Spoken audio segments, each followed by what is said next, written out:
Very good. I think it's about a time. So thank you very much all for joining. Welcome to another breakfast with measurement system analysis. The topic for today is the experiment for the measurement system. We call it alias CGCGK or AKA CGCGK. Please write to chat, use the Q&A functionality of the Zoom as you like. We have, again, we have Martin Motička as a panelist who will be answering your question during my short presentation, and then I'll be answering the question during Martin's. There is a feedback I need to share from the last time. It is to make a distinction between the MSA, the measurement system analysis, and the calibration. It was a question which came to us. Please note that we are not talking about the calibration of the measuring devices, which is in fact a kind of a laboratory evaluation of what the measurement device, what are the qualities of the measurement devices for the laboratory point of view is. What we are dealing with here in this series of webinars is the measurement system analysis, and that is if the measurement device is capable of being used at a specific point in the production.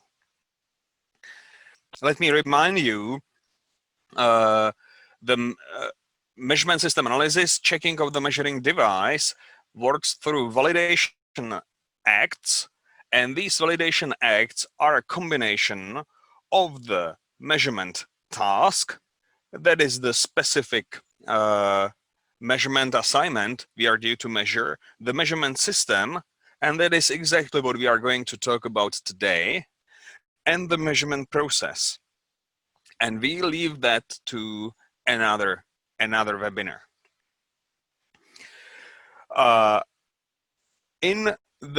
When we are dealing with the measurement system, in the ideal world, we would be only working with it. But we don't live in an ideal world. So we need to kind of separate what the measurement system does to the overall measurement uncertainty we are facing. So how do we do that? There are several approaches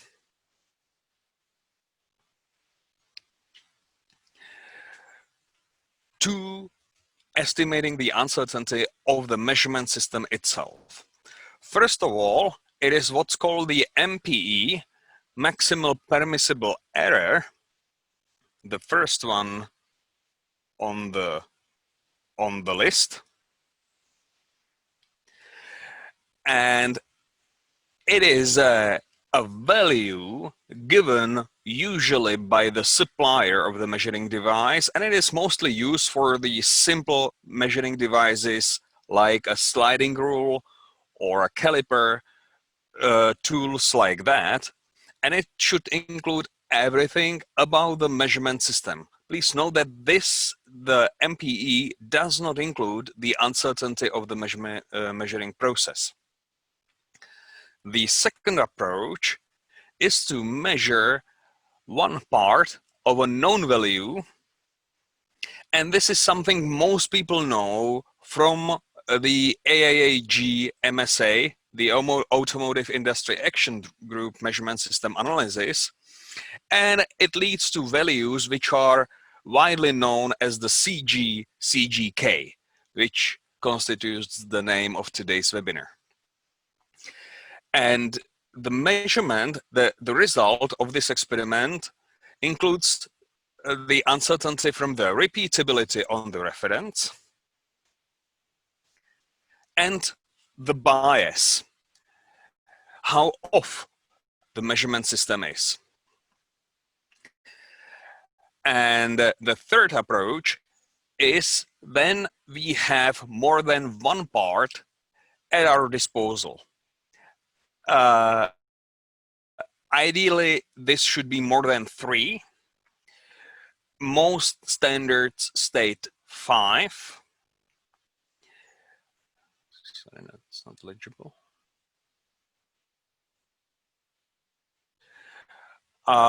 And this includes, on top of the repeatability and the bias, also the linearity. So the only component, only standard component which is missing on the measurement device is the calibration, which in this case is the uncertainty from measuring of the 5 parts. And the calibration mostly is negligible when compared to the repeatability on the reference, the bias, and the linearity. So we usually don't need to care about the calibration. Although if we have the value, it's certainly good to add it in. Graphically, you have the second and the third experiment here on the whiteboard right now. And there is one more note I need to make about how these experiments should be set. And that's the difference between the absolute and comparative measuring devices. The thing is such, if you have what's called the comparative measuring devices, that's the second down here, and you set the measuring devices on a reference, on the yellow E reference down here, and you use this difference in the experiment, then you won't be able to estimate the bias because you have set the device on the very part that you are using for testing it. And in that case, the what would be evaluated as a bias is just another take on the repeatability. It does not add any value beyond the repeatability itself. This is not the case in the absolute devices. If you, there is all the devices that don't need a master, a setting master to start the measurement. And in these, you can indeed use the, I don't know, the end gauge, the block gauge, or anything like that, and to estimate the bias, or even the linearity if you have several of them, because they are not used for setting it in the first place. So please be careful about that. The good softwares that you can use for uncertainty estimation will give you hints on that. And I will now ask Martin to show us how this works in Yarvin. Martin, please take off.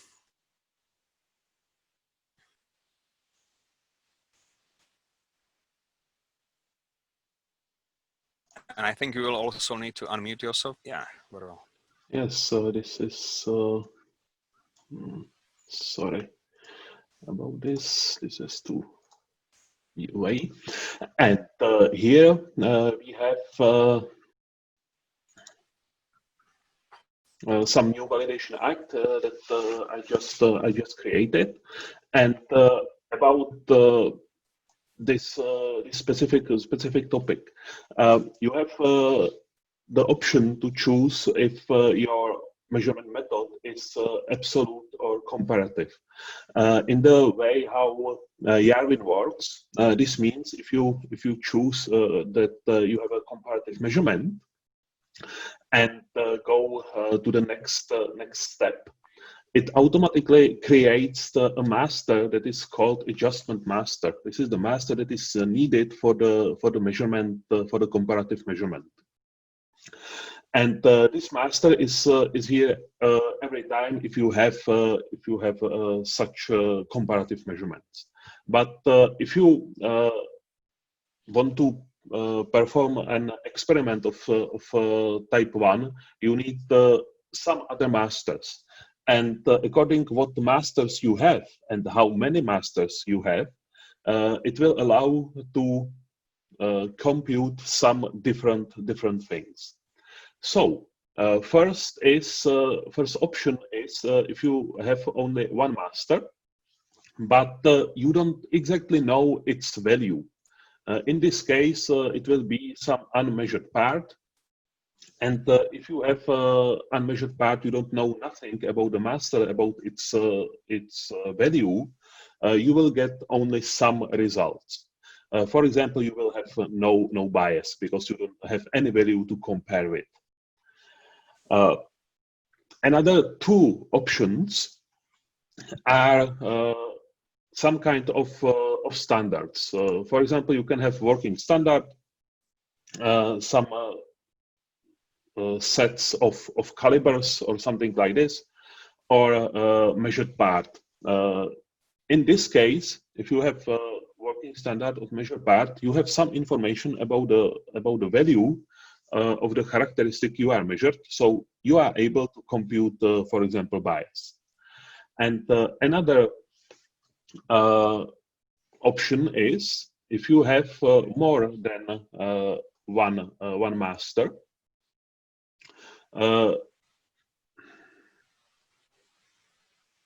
For example, I have chosen 4, and in this case, the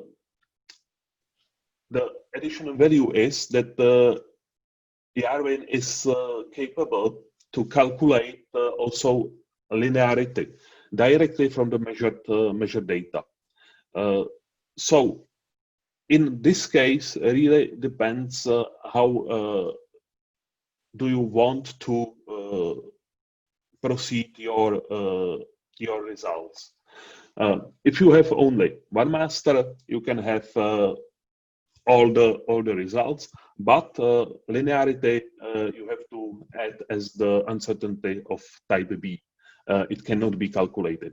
If you have more than one master, you can also calculate linearity directly from the data.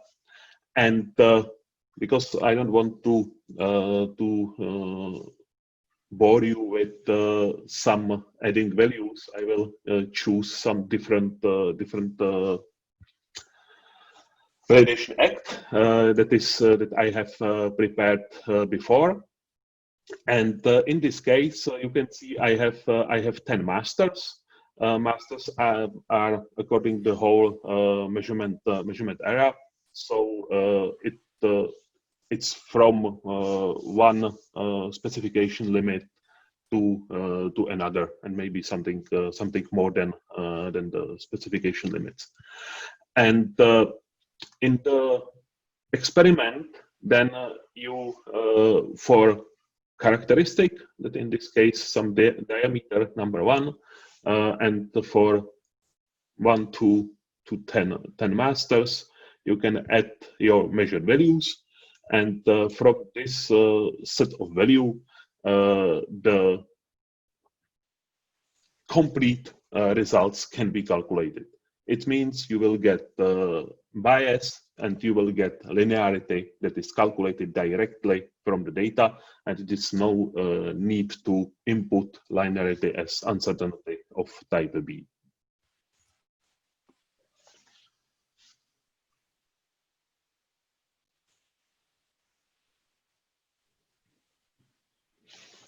So this is how it works in Yarwin. The masters and the how you with the right choose of masters you have, you will also choose what results you can expect. Very good. Thank you very much. Let me share my screen again.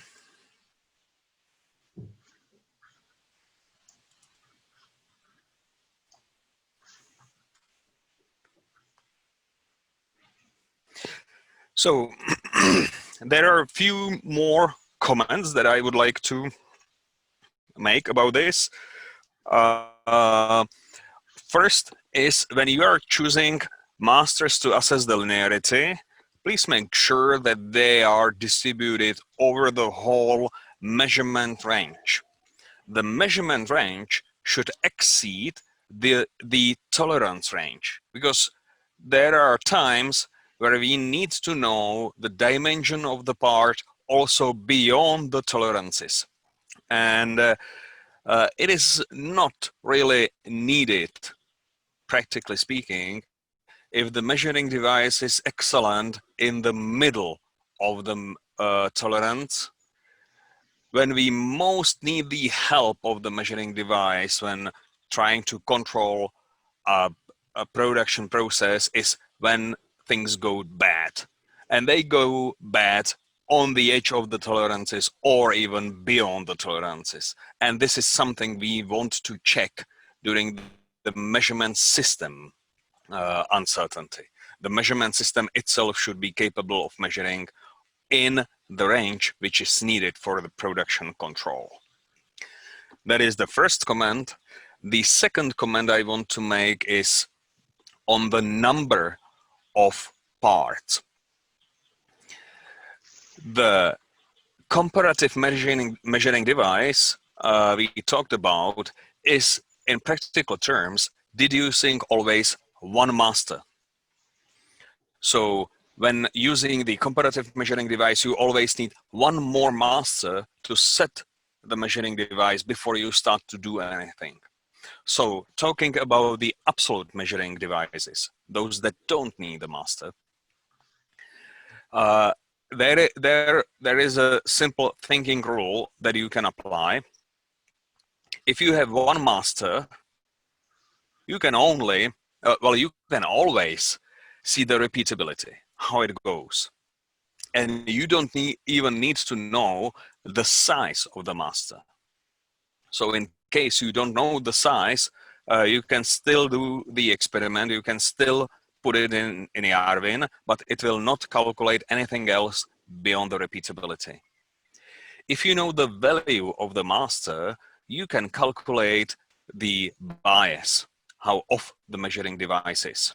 That's with one master. If you add one more and you have two, then you no longer will get the value for bias, but you will instead get a value for linearity. Because if you have just 2 points and you make a line through these 2 points, there is nothing which remains off the line. So with two masters, two valid masters, you will get the repeatability and the linearity. And then if you add one more, that's if you have 3, you will get the full range. You will get the repeatability, of course, that's given. You will get the linearity, but if you make line through 3 points, there is one remaining, and you will get also the bias. And this holds for any number beyond 3. Well, that's about the extent of today's webinar. Let's check if we have any Q&A or anything in chat we should address today. I don't think so. Martin is not nodding. No, there is no questions. Very good. So if you have any questions about what was just said, please make sure to write us. We will be distributing the link to the recording of this webinar as we did the last time. And if there are any open points, we'll address it in the beginning of the next webinar. And the next webinar will be dedicated to type B errors for the measurement system. With that, thank you very much for your attention and have a nice day. Have a nice day. Goodbye. Diribet, we are Diribet. Diribet, we are Diribet. Diribet, we are Diribet, we are Diribet.